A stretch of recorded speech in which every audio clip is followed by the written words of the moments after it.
حدیثوں میں ہے کہ روزانہ 6000 نیکی کی کمائی ہوتی ہے.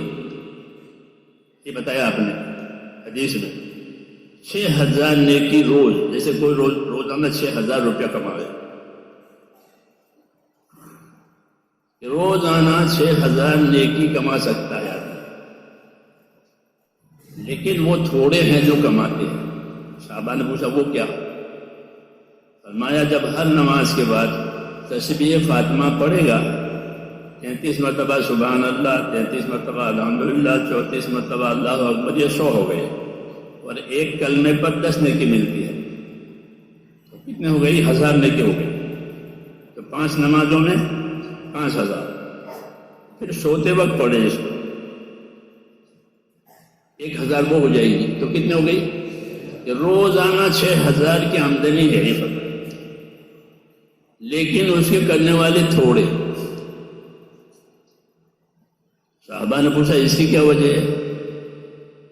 اس کی وجہ یہ ہے تھوڑے، جب آدمی نماز سے فارغ ہوتا ہے تو شیطان اس کو کوئی کام یاد دلاتا ہے، تیرا وہ کام ہے، تو وہ اٹھ کے چلا گیا، یہ 1000 گئی. پھر جب سونے کا نمبر آیا، میں لیٹے لیٹے پڑھتا ہوں، وہ سو گیا.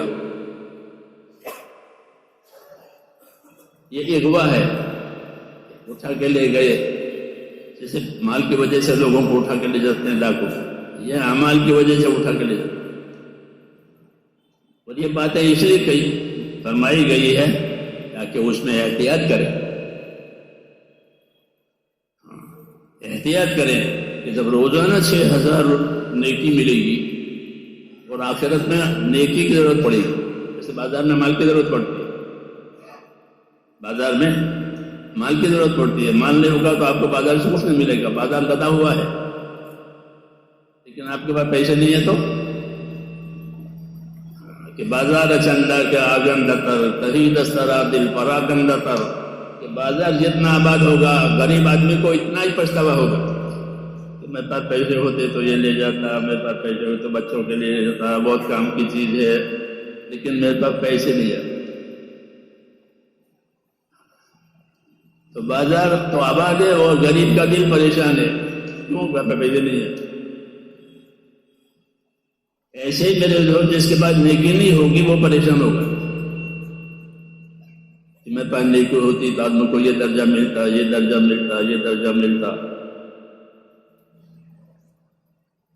اس لیے نیکیوں کا شوق دلایا ہے، نیکیوں کا حساب بتایا کہ تمہیں اتنی اتنی نیکی ملے گی. لیکن آج نیکی کی طلب نہیں ہے. حالانکہ نیکی تو ہماری زندگی کی اصلی پونجی ہے.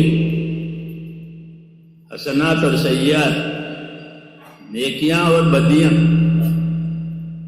یہ دو ہی تو زندگی کماتی ہے. آدمی کی زندگی یا نیکی کمائے گی یا بدی کمائے گی.